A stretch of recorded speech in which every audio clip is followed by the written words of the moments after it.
আমাদের সাথে এখন কারণ বাজার নিউজ সেন্টার থেকে যুক্ত হচ্ছেন মাওলানা মঞ্জুরুল ইসলাম, যুগ্ম মহাসচিব হেফাজতে ইসলাম ঢাকা মহানগর।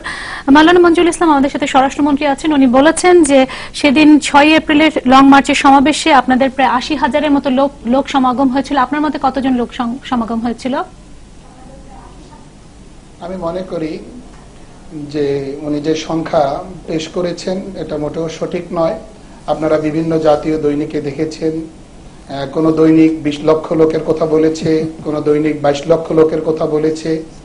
80,000 বা সঙ্গে আরো 20,000 সংযুক্ত করে সর্বমোট সংখ্যা 1 লাখ স্থির করা, এটা আমি মনে করি সঠিক তথ্য নয় মাননীয় স্বরাষ্ট্রমন্ত্রীর।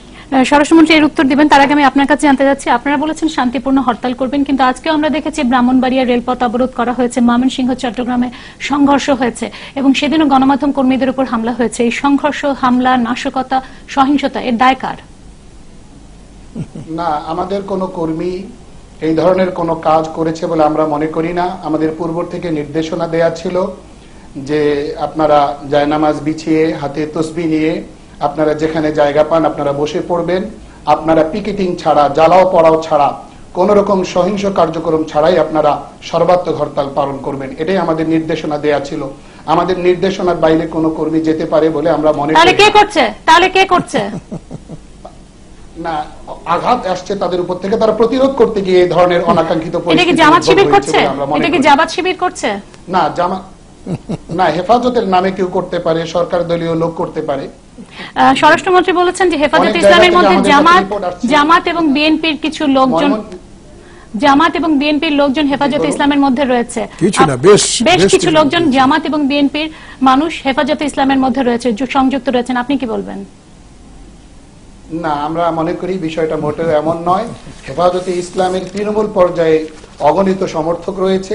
কোথাও হেফাজতে ইসলামের এই যে আপনারা 6 তারিখ লক্ষ্য করলেন বিশাল জনসমুদ্র, এখানে আমাদের মাওলানা মঞ্জুরুল ইসলাম, আমি আপনাকে একটু তথ্য জানাচ্ছি। প্রথম আলো, ডেইলি স্টার, বিভিন্ন গণমাধ্যমে যে তথ্যগুলো এসছে, আর 18 দলীয় জোটের মধ্যে ইসলামী ঐক্য জোট, খেলাফতে মজলিস, জমিয়তে উলামায়ে ইসলাম, নেজামে ইসলাম পার্টি, এসব দলের নেতারা হেফাজতে ইসলামের কেন্দ্রীয়, মহানগর এবং জেলা কমিটিগুলোর বিভিন্ন পদে রয়েছেন।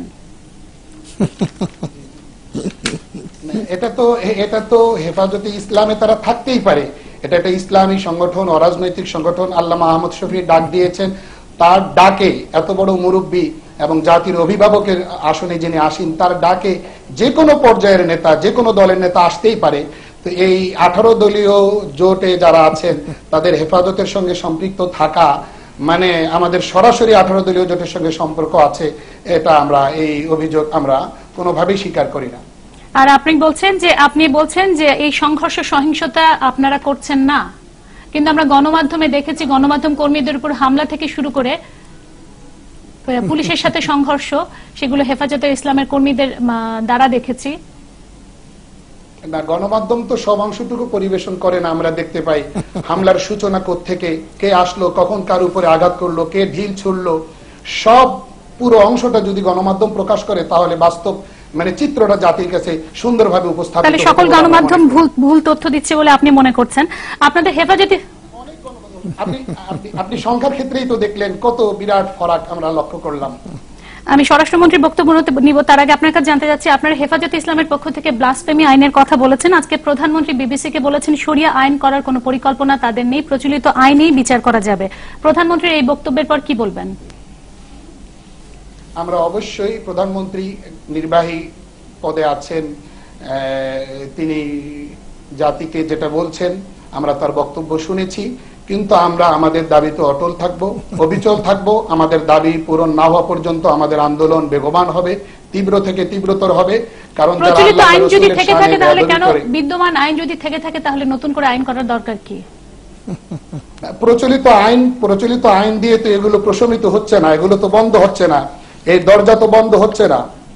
ইসলামকে কটাক্ষ করা হচ্ছে, আল্লাহ রসুলকে কটাক্ষ করা হচ্ছে, যেগুলি পড়তেও পারি না, মুখে উচ্চারণও করতে পারি না। এই সমস্ত অপরাধের মানসিক